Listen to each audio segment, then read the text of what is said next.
നമസ്കാരം. Raf talks ഫുട്ബോളിലേക്ക് ഏവർക്കും സ്വാഗതം. യുഎഫ ചാമ്പ്യൻസ് ലീഗിൽ നടക്കുന്ന രണ്ടാം പാദ ക്വാർട്ടർ ഫൈനൽ പോരാട്ടത്തിൽ കരുത്തരായ FC ബാഴ്സലോണയും PSG-യും തമ്മിലാണ് ഏറ്റുമുട്ടുക. നാളെ രാത്രി ഇന്ത്യൻ സമയം 12:30 ബാഴ്സലോണയുടെ മൈതാനത്ത് വെച്ചുകൊണ്ടാണ് ഈ മത്സരം നടക്കുക. ഈ മത്സരത്തിൽ PSG-ക്ക് വിജയം അനിവാര്യമാണ്.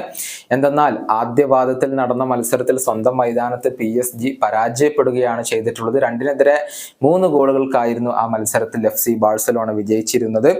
മത്സരത്തിൽ കിലിയൻ എംബപ്പെ വളരെ മോശം പ്രകടനമായിരുന്നു നടത്തിയിരുന്നത്. അദ്ദേഹത്തിൽ നിന്ന് ഗോളുകളോ അസിസ്റ്റുകളോ ഒന്നും തന്നെ പിറന്നിരുന്നില്ല എന്നുള്ളത് മാത്രമല്ല, ബാഴ്സലോണ പ്രതിരോധം അദ്ദേഹത്തെ വരിഞ്ഞ് മുറുക്കുകയും ചെയ്തിരുന്നു. അതുകൊണ്ട് തന്നെ ഒരുപാട് വിമർശനങ്ങൾ എംബപ്പയ്ക്ക് ഏൽക്കേണ്ടി വന്നിരുന്നു. എന്നാൽ PSG-ക്ക് വേണ്ടി മുൻപ് കളിച്ചിരുന്ന മുൻ അർജന്റീൻ താരമായ ഹവിയർ പാസ്റ്റോറെ എംബപ്പയെ പിന്തുണച്ചുകൊണ്ട് ഇപ്പോൾ രംഗത്ത് വന്നിട്ടുണ്ട്. അദ്ദേഹം പറഞ്ഞ കാര്യങ്ങൾ ഇങ്ങനെയാണ്: വരുന്ന മത്സരത്തിൽ എംബപ്പെ ഏറ്റവും മികച്ച പ്രകടനം പുറത്തെടുക്കും എന്ന കാര്യത്തിൽ എനിക്ക് യാതൊരുവിധ സംശയങ്ങളുമില്ല. എനിക്ക് അദ്ദേഹത്തെ കുറിച്ച് കുറച്ചൊക്കെ അറിയാം. PSG സെമി ഫൈനലിന് യോഗ്യത നേടണമെന്ന് ഏറ്റവും കൂടുതൽ ആഗ്രഹിക്കുന്ന ഒരു വ്യക്തിയുണ്ടെങ്കിൽ അത് കിലിയൻ എംബപ്പയാണ്. തീർച്ചയായും ടീമിന്റെ ആ ഒരു റെസ്പോൺസിബിലിറ്റി അദ്ദേഹം ഏറ്റെടുക്കുക തന്നെ ചെയ്യും. മികച്ച പ്രകടനം അദ്ദേഹത്തിന്റെ ഭാഗത്തുനിന്ന് ഉണ്ടാകും. അദ്ദേഹത്തെ സംശയിക്കേണ്ട യാതൊരുവിധ കാര്യവുമില്ല.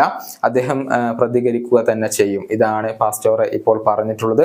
കഴിഞ്ഞ മത്സരത്തിലെ മോശം പ്രകടനത്തിന്റെ പേരിൽ ഏറ്റവും കൂടുതൽ വിമർശനങ്ങളും പഴികളും ഏൽക്കേണ്ടി വന്ന താരമാണ് കിലിയൻ എംബപ്പെ. ഒരു ആത്മാർത്ഥതയും ഇല്ലാതെയാണ് എംബപ്പെ ആ ഒരു മത്സരത്തിൽ കളിച്ചത് എന്നായിരുന്നു പ്രധാനമായും ഉന്നയിക്കപ്പെട്ട ആരോപണങ്ങൾ.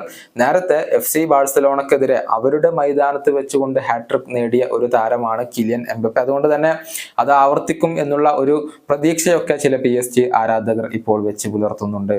ഈ വീഡിയോ അവസാനിപ്പിക്കുന്നു. കാണാം.